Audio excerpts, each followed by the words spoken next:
Imagine that you have some piece of whatever, of soil or whatever. Maybe it's, let's draw it rather in this way.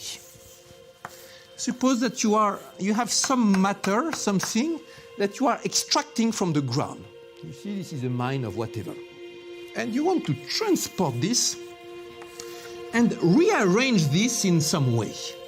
So this will be some kind of construction that you have to make. Okay, good. And each piece of the matter you transport here from some point X, you will transport at some other point, say T of X here.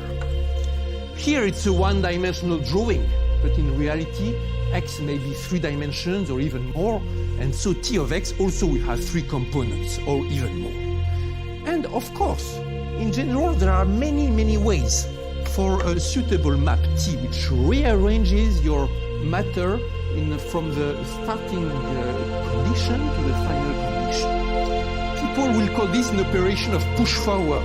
If I consider the mass here as a measure, probability measure maybe, and I call it mu, and here I call this mu, the distribution of matter, then the condition is that the push forward of mu by T is equal to mu. But this really means that I transport every atom of mass, which was at position X, to the destination T of X, and I look at the shape of the resulting transform distribution after this transport operation. And so Monge asked, okay, there are infinitely many ways to do it, good, but certainly they are not all equal, and there has to be some ways which are better than others. And he asked how to find the optimal way to do this. It can be a very practical issue. For instance, assume you own a big taxi company, you have 30 cars, at the end of the day you should go back to 30 parking lot places. How do you decide which car goes to which parking lot? It's again a problem of transporting the matter. Here every atom corresponds to one taxi, and you want to make sure that in the end every parking lot place has a taxi in there. But how to decide that this one goes there, this one goes there? You want to spend as little fuel and time as possible. So here is what Monge said. Let us minimize, it's just putting this into mathematical formula, the integral of the cost to go from X to T of X, and this here will be a cost function, and I integrate this according to the starting distribution. And the minimum is over all t such that the image measure of mu is equal to nu, which means at the end of the day, I have rearranged the matter as I want it to. So this is the Monge problem. Okay. And this is a dreadful problem because, of course, depending on your, if you look in terms of t, it may be a non-convex problem, of course. This cos c here may be anything. Monge was taking the distance cost function, which is degenerately convex. But even more serious, this condition is highly non-convex. So you are facing a highly non-convex optimization problem. If you try minimizing, it doesn't work, doesn't pass to the limit anyway. Still, Monge managed to make interesting observations about the geometry of the solution, if it exists. It took more than, it took nearly 300, I'm exaggerating, it took 220 years before people could prove that the problem of Monge had a solution in general. Monge was assuming solution exists and drawing conclusions. Proving that the solution always exists was a very tricky variational problem.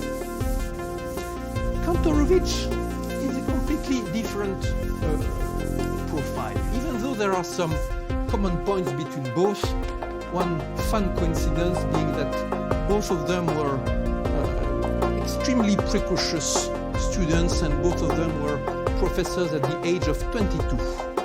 So Kantorovich, bit of praise for Kantorovich, one of the great mathematical economists, actually Nobel Prize in Economics in the 70s, one of the first masters of, say, of computation and numerical analysis, let us say. He played a role in the war as applied mathematician in some very sensitive matters. He was involved in the development of the atomic bomb on the Russian side. He was also involved in the improvement of the taxi fare in Moscow, so working on all kinds of problems, and at the same time a master in abstract functional analysis.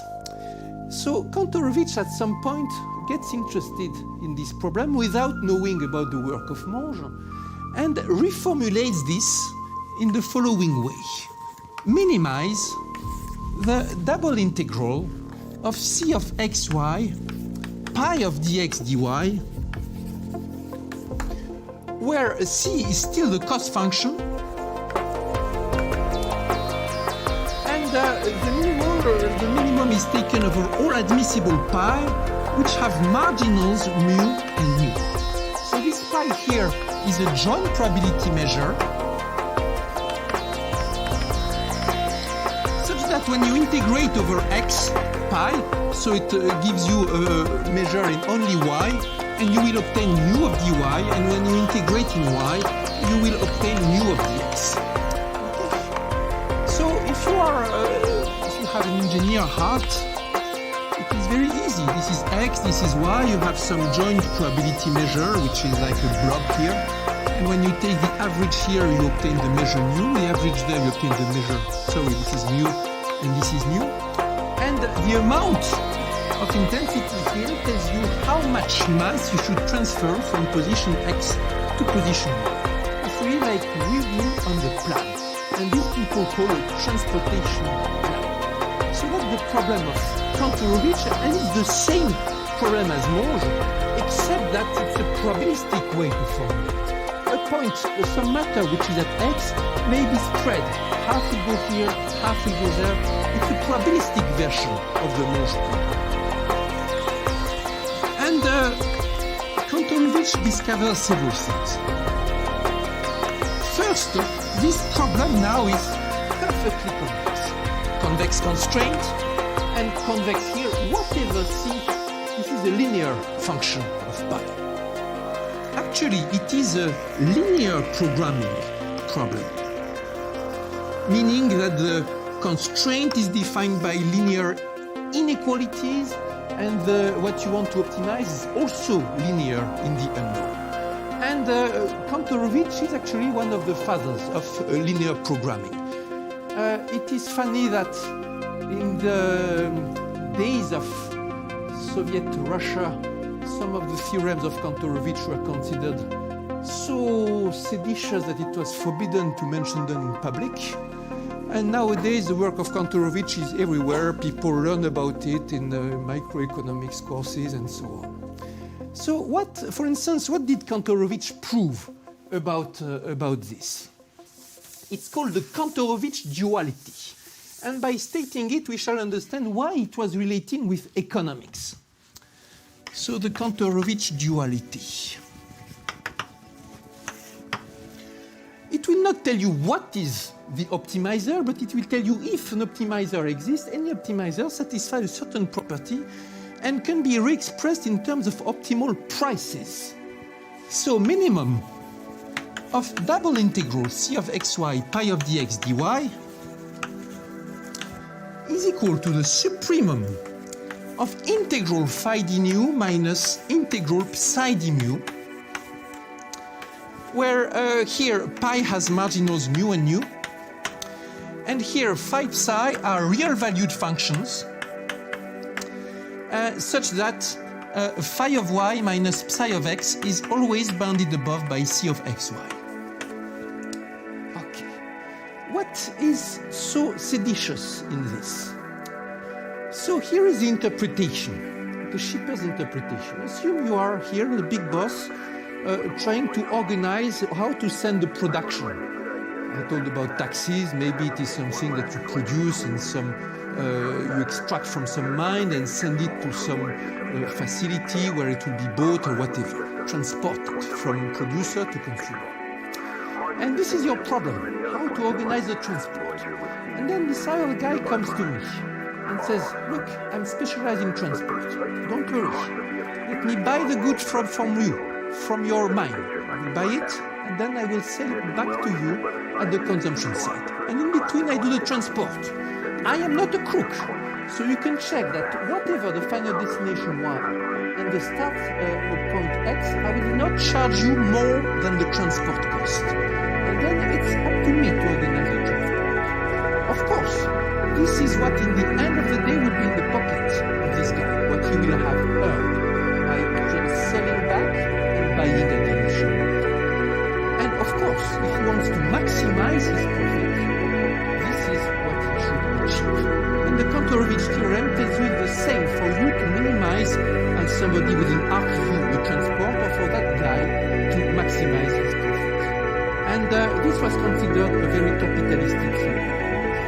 Actually, Kantorovich wanted to build a rational theory of prices, which almost certainly was going to death sentence if it had not been for him being so useful in other projects. In those days, building a rational theory of prices was considered like counter-revolutionary.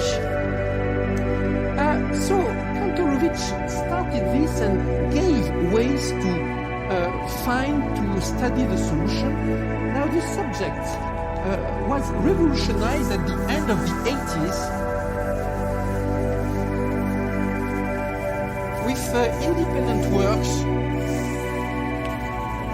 End of the 80s. Independent works by Brenier showing some relation of this problem to fluid mechanics, by Mike Cullen showing relation to problems of